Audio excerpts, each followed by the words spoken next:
He won a World Cup. He conquered Europe. He became the greatest player England ever produced.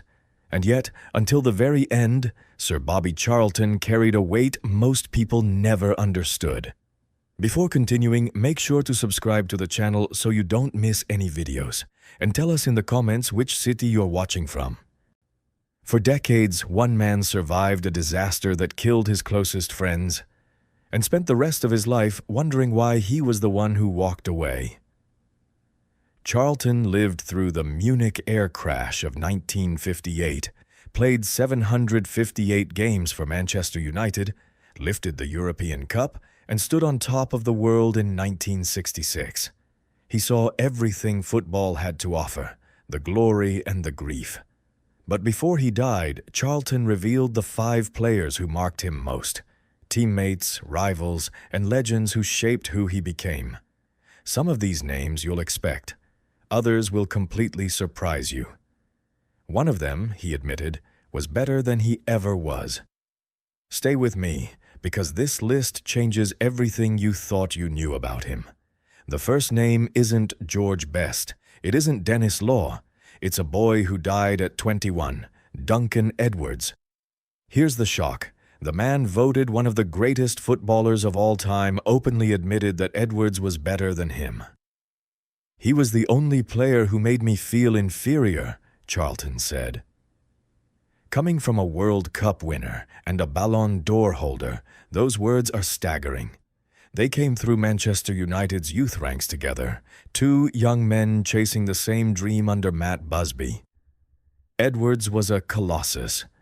Powerful, graceful, able to dominate any position on the pitch. Charlton watched him up close and never saw a weakness.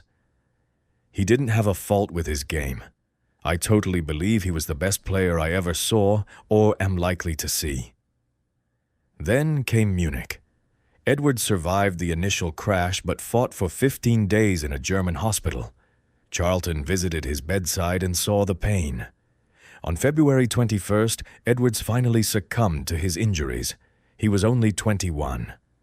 Charlton never let go of him. Decades later, he called Edwards' death the biggest single tragedy ever to happen to Manchester United and English football. Edwards was first because, for Charlton, he was always first. The unexpected choice: Knobby Styles. Everyone expected the next name to be a superstar. Instead, Charlton always came back to a small, toothless, fiercely combative midfielder, Knobby Styles. Why does this choice matter? Because Styles wasn't the artist Charlton was. He was the destroyer, the man who did the dirty work so the geniuses could shine. And that's exactly why Charlton valued him. Here's the behind-the-scenes truth. They didn't just win together at United, they won together for England. In 1966, Styles shadowed the world's most dangerous attackers so that Charlton was free to create and score. In the 1968 European Cup final, it was the same story. Styles neutralizing Eusebio, while Charlton scored twice against Benfica. His stats never told the story. Styles rarely scored, rarely grabbed headlines, but he was there for the 2 greatest nights of Charlton's career, the World Cup and the European Cup. That's why he made the list, not for the goals, but for the trust. And it sets up a name that could not have been more different. The most different. George Best. There has never been another footballer quite like George Best. What made him special was almost impossible to coach. A low center of gravity, impossible balance, and the nerve to humiliate defenders in front of 80,000 people. He was a footballer who lived like a rock star, with the fame and the chaos to match. Here's a curious truth about Best and Charlton. They were opposites in every way. Charlton was disciplined, restrained, a family man haunted by duty. Best was wild, glamorous, gloriously reckless. They didn't always understand each other off the pitch, but on it, they were devastating. Busby handled Best the way you handle lightning, carefully and never fully in control. Yet within the United Trinity, Best delivered when it mattered most, scoring in the 1968 European Cup final that meant everything to the survivors of Munich. Best burned bright and faded early, but his legacy is untouchable. The flawed genius who helped Charlton finally reach the mountaintop. The dominant force. Denis Law. If Best was flair and Charlton was grace, Denis Law was pure, ruthless menace in the box. His main quality was finishing, sharp, acrobatic, lethal. They called him the king of the Stretford end, and he earned it with goals nobody else could score. Law arrived at United after a big money move and quickly became the beating heart of the attack, winning the Ballon d'Or in 1964.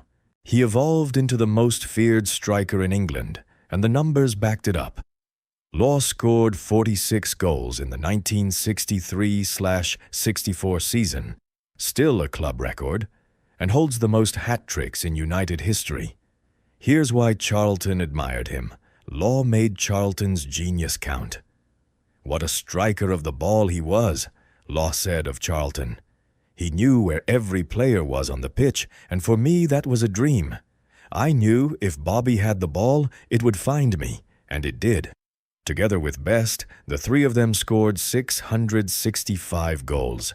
The legendary trinity now immortalized in bronze outside Old Trafford. The most complex, Matt Busby. The final name isn't a teammate at all. It's the man who built everything, and the man Charlton's grief was forever tangled with. Matt Busby. The conflict was inescapable. It was Busby's decision to attempt that final takeoff in Munich, a fact that hung over both men for life. Busby himself lay in a hospital bed for 2 months, twice given the last rites, blaming himself for the boys he'd lost. In the early days, their relationship was that of manager and prodigy. Busby had assembled the Busby Babes, the most exciting young team in England, and Charlton was one of his jewels. Then the crash destroyed almost everything they'd built. The evolution came in the rebuilding. Busby and Charlton fought their way back over 10 long years. The decisive moment arrived in 1968, when United became the first English club to win the European Cup, a triumph both men saw as a tribute to the dead. Busby earned Charlton's deepest respect not by avoiding the tragedy, but by carrying it with him. "There has never been a more popular footballer," Busby said of him. He belongs on this list because, for Charlton, Busby was the father figure, the survivor, and the memory all at once. 5 names. 5 men who defined a life lived in the long shadow of tragedy. And when you put them together, you don't just see a list of great footballers. You see the map of Bobby Charlton's soul. Duncan Edwards, the friend he called the greatest player he ever saw or ever would see. The boy who made a World Cup winner feel inferior and whose death at 21 left a wound that never healed. Knobby Styles, the fearless warrior who did the dirty work so that Charlton's genius could shine. The man who stood beside him on the 2 greatest nights of his career, the World Cup final and the European Cup final. George Best, the wild, glorious genius who lived like a rock star and played like a dream, the flawed talent who helped carry United back to the top. Denis Law, the ruthless king of the Stretford end, who turned Charlton's passes into goals and made the Trinity unstoppable. And Matt Busby, the father figure who built it all, who grieved alongside Charlton, and who carried the guilt of Munich for the rest of his life. Each one marked him in a completely different way. Some brought him triumph. The roar of Wembley in 1966, the tears of Old Trafford in 1968. Others brought him heartbreak so deep he could barely speak of it. And one, Duncan Edwards, brought him a grief that stayed with him until his final days, because that's the truth so many people never understood about Sir Bobby Charlton. Behind every trophy, every record, every honor, he carried the memory of the friends who should have been standing beside him. The pals lost on an icy runway in Munich, whose names he never stopped hearing. In his own words, "Sometimes it engulfs me with a terrible regret and sadness, and guilt that I walked away and found so much. The Munich air crash is always there. United in focus. That was the man, not just a champion, but a survivor who spent a lifetime honoring the dead. So now I want to hear from you. Which of these 5 choices surprised you the most? Was it Edwards over Best? Was it Busby himself? Drop your answer in the comments below. I read every single one, and I want to know what you think. If this story moved you, do me a favor, smash that like button and hit subscribe. Because the next story we're telling might just be the most emotional football tale of them all. And trust me, you do not want to miss it. Until then, keep the legends alive.